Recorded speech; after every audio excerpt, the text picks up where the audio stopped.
Hormuz প্রণালী ঘিরে চলমান উত্তেজনার মধ্যেই বড় ঘোষণা দিয়েছেন আমেরিকার প্রেসিডেন্ট ডোনাল্ড ট্রাম্প। তিনি জানিয়েছেন, বাণিজ্যিক জাহাজ চলাচল স্বাভাবিক করতে চালু করা প্রজেক্ট ফ্রিডম সাময়িকভাবে স্থগিত রাখা হবে, যাতে ইরানের সঙ্গে সম্ভাব্য একটি চুক্তি চূড়ান্ত করার সুযোগ তৈরি হয়।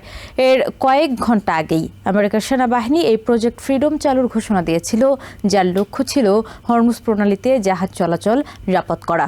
তবে একই সঙ্গে ইরানের উপর অবরোধ বহাল থাকায় পরিস্থিতি এখনও অনিশ্চিত এবং উত্তেজনাপূর্ণ রয়ে গেছে। ইরানের হরমুজ অবরোধের পাল্টা জবাবে ইউএস নেভি তেহরানের বন্দরগুলো অবরোধ করার পাশাপাশি বাণিজ্যিক জাহাজগুলোকে পাহারা দিয়ে পার করার কাজ শুরু করে। তবে এর কয়েক ঘন্টা পর সামাজিক মাধ্যমে ঘোষণা দিয়ে প্রজেক্ট ফ্রিডম স্থগিত করেন প্রেসিডেন্ট ট্রাম্প। এর আগে স্টেট সেক্রেটারি মার্কো রুবিও এক সংবাদ সম্মেলনে জানান, প্রজেক্ট ফ্রিডম সবেমাত্র শুরু হয়েছে। বাণিজ্যিক জাহাজ পরিচালনাকারী প্রতিষ্ঠান এবং বিমা কোম্পানিগুলো এই পদক্ষেপে ইতিবাচক সাড়া দিয়েছে বলেও জানান তিনি। তবে ইরান এই দাবি অস্বীকার করে উল্টো অভিযোগ করেছে আমেরিকা বেসামরিক জাহাজে হামলা চালাচ্ছে। ইরান এই প্রণালীর উপর নিজেদের নিয়ন্ত্রণ আরও শক্তিশালী করার দাবি তুলে নতুন একটি মানচিত্র প্রকাশ করেছে। ইরানকে কেন্দ্র করে এই সংঘাত দীর্ঘস্থায়ী হলে বিশ্ব অর্থনীতিতে কি ভয়াবহ পরিণতি হতে পারে সেই সতর্কবার্তা দিয়েছে আইএমএফ। সংস্থাটির প্রধান ক্রিস্টালিনা জর্জিয়েভা জানিয়েছেন, পরিস্থিতি 2027 সাল পর্যন্ত গড়ালে তেলের দাম প্রতি ব্যারেল $125 পর্যন্ত পৌঁছাতে পারে।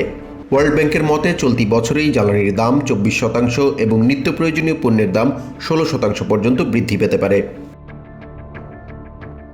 এশিয়ার অর্থনীতি এই ধাক্কা প্রথম অনুভব করতে শুরু করেছে, কারণ এই অঞ্চলের তেলের প্রায় 85% আসে মধ্যপ্রাচ্য থেকে। ইতিমধ্যেই ফিলিপিন্সে জ্বালানি জরুরি অবস্থা ঘোষণা করা হয়েছে। ভিয়েতনাম, ইন্দোনেশিয়া, মালয়েশিয়া এবং থাইল্যান্ড ভর্তুকি দিয়েও পরিস্থিতি সামাল দেওয়ার চেষ্টা করছে। অন্যদিকে চায়না জানিয়েছে, তাদের কাছে জ্বালানির মজুদ থাকলেও হরমুজের এই অচলাবস্থা দীর্ঘমেয়াদে চিন্তার কারণ হতে পারে। সংকটের সবচেয়ে করুণ চিত্র দেখা যাচ্ছে আফ্রিকায়। সোমালিয়ার প্রায় 6.5 মিলিয়ন মানুষ তীব্র ক্ষুধার মুখে দাঁড়িয়ে আছে, কারণ ত্রাণবাহী জাহাজগুলো হরমুজ প্রণালীতে আটকে পড়েছে। জাতিসংঘের মুখপাত্র স্টিফেন ডুজারিক জানিয়েছেন, হরমুজ প্রণালী বন্ধ থাকায় সোমালিয়ার মতো দেশগুলোতে মানবিক সাহায্য পৌঁছাতে পারছে না। Raising the danger of renewed hostilities in the region amid an increasingly strained cessation of hostilities. Dujarric জানান, আমেরিকা ও বাহরাইন সমর্থিত একটি খসড়া প্রস্তাব এখন জাতিসংঘের নিরাপত্তা পরিষদের টেবিলে উঠেছে। এবারের খসড়া প্রস্তাবটি আনা হয়েছে জাতিসংঘের সনদের চ্যাপ্টার 7-এর অধীনে। এতে সরাসরি শক্তি প্রয়োগ শব্দটি কৌশলে এড়িয়ে যাওয়া হয়েছে। তবে এই অধ্যায়টি নিরাপত্তা পরিষদকে নিষেধাজ্ঞা থেকে শুরু করে সামরিক ব্যবস্থা গ্রহণের বৈধতা দেয়। That's not my read of the resolution. Obviously, we want to see this international waterway open safely, and a restoration of the freedom of navigation. প্রস্তাবে ইরানের বিরুদ্ধে সমুদ্রপথে মাইন বসানো এবং নৌ চলাচলে বাধা দেওয়ার অভিযোগ এনে তীব্র নিন্দা জানানো হয়েছে।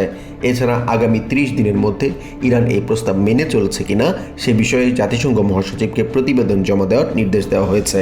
Is that the Strait of Hormuz is not open to free navigation, to safe free navigation. We want that to be open. এদিকে তেহরানের রাস্তায় সাধারণ মানুষের মধ্যে দানা বাঁধছে মিশ্র প্রতিক্রিয়া। স্থানীয় বাসিন্দা জলিলান বলছেন, ইরানের জনগণ কোনো বিদেশি শক্তির হস্তক্ষেপ চায় না। অন্যদিকে মেহেরজাদাভানদের মতো অনেকের দাবি, ইরানকে এখন তার সামরিক শক্তির চূড়ান্ত পরিচয় দিতে হবে।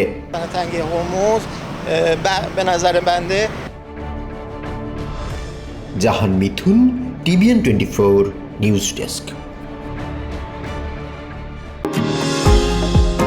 নিউ ইয়র্ক থেকে সম্প্রচারিত TVN 24 টেলিভিশন বিশ্বজুড়ে বাঙালির কণ্ঠস্বর।